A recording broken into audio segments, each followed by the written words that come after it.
احمد سيد زيزو عايز يمشي، تمام، كلنا متفقين. هو الراجل صعبان عليه الزمالك ومش حابب الموضوع يجي كده.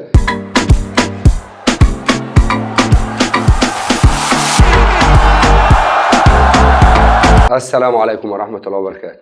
طبعا لما جيت لك من 10 ايام كده في حلقة وقلت لك ان مبروك لجمهور نادي الزمالك العظيم رحيل المستشار مرتضى منصور، او رحيل السرطان اللي اصاب نادي الزمالك على مدار 22 سنة، ناس كتير قالت لا، مرتضى موضوعه مخلص، مرتضى الرجل الذي لا يقهر، مرتضى منصور الراجل اللي هو هيفضل قاعد على قلبنا لحد ما نموت. اولا كده انا ببارك لجمهور نادي الزمالك العظيم المحترم، خروج سرطان قعد 22 سنة داخل نادي الزمالك من بعد إقالة سيد عبد الحفيظ، والرؤية بدأت تبان. أي حد عامل مش واخد باله دي بتاعته هو. الراجل ده جوه نادي الزمالك دمر كل شيء حلو، ما تقوليش شمسيتين وكرسيين وحمام سباحة وشوية حمامات والكلام ده عاملها لعياله وعيال عياله بس. لكن هتيجي تقول لي اصل مرتضى منصور هو مشي بمزاجه؟ لا، انا اسف، ولا مرتضى منصور مشي بمزاجه ولا سيد عبد الحفيظ مشي بمزاجه، فالموضوع محسوم. المهم نادي الزمالك رجع لاصحابه. اي واحد كان يطلع يقول لك انا ابن الزمالك كان بيتشتم بامه وابوه، اي واحد كان يطلع يقول انا عملت تاريخ لنادي الزمالك كان بيتشتم وكان بيتجاهل تاريخه، وكان يقول لك مفيش غير امير ومرتضى.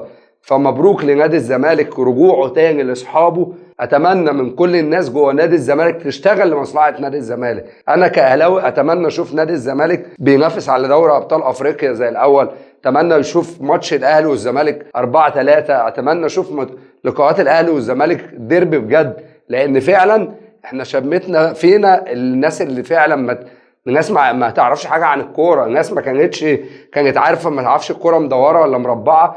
النهارده بيتكلموا على العالميه وان احنا في حته تاني. معلومات مؤكده لجماهير نادي الزمالك المحترمه، قرار من الناس اللي طلعت القرار باقاله مرتضى منصور: عدم التفريط في احمد سيد زيزو، عدم التفريط في احمد فتوح. اي نجم داخل نادي الزمالك مش هيتم التفريط فيه بسهوله، لان الموضوع اكبر من الناس اللي مشيت من الزمالك، الموضوع كبير قوي، والنادي الاهلي مش هيقدر يخش. اسمع بقى الكلام ده وركز معايا يا زملكاوي ويا اهلاوي، النادي الاهلي مش هيقدر يخش في مفاوضات مع احمد سيد زيزو، النادي الاهلي مش هيقدر يخش في مفاوضات مع فتوح، لان هو الموضوع محسوم. وانا قلت لك ولازم تفهمني عشان الحلقه تعدي على خير يا حبيبي. احمد سيد زيزو عايز يمشي، تمام، كلنا متفقين. هو الراجل صعبان عليه الزمالك ومش حابب الموضوع يجي كده، ولكن ابوه مصمم ان الراجل يمشي، والعرض يعني كويس جدا. ولكن الناس اللي موجوده جوه نادي الزمالك دلوقتي قالت له كلمتين: لا اما تجيب عرض يليق باسمك وبحجمك وان انت من افضل اللعيبه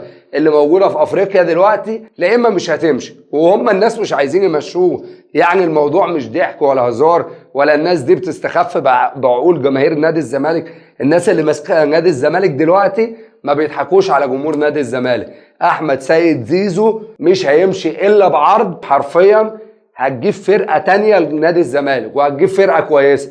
هو ده الحل الوحيد عند مجلس اداره نادي الزمالك. فطبعا الناس اخر حاجه كانوا عارضينها 5 مليون، السقف لو عيلها هيبقى 7 مليون. نادي الزمالك حرفيا حاطط 20 مليون دولار عشان احمد سيد زيزو يطلع من نادي الزمالك. فبحابب اطمن جمهور نادي الزمالك ان النادي الاهلي مش هيخش في مفاوضات مع اي لعيب من نادي الزمالك، لان الموضوع بدأ يتحول عند جمهور نادي الزمالك من ان ده مرتضى منصور العدو الاول لنادي الزمالك، وبانت قوي واتكشفت، والموضوع بقى دمه تقيل، فكان لازم مرتضى يطير. وبس كده يا سيدي، سلام عليكم.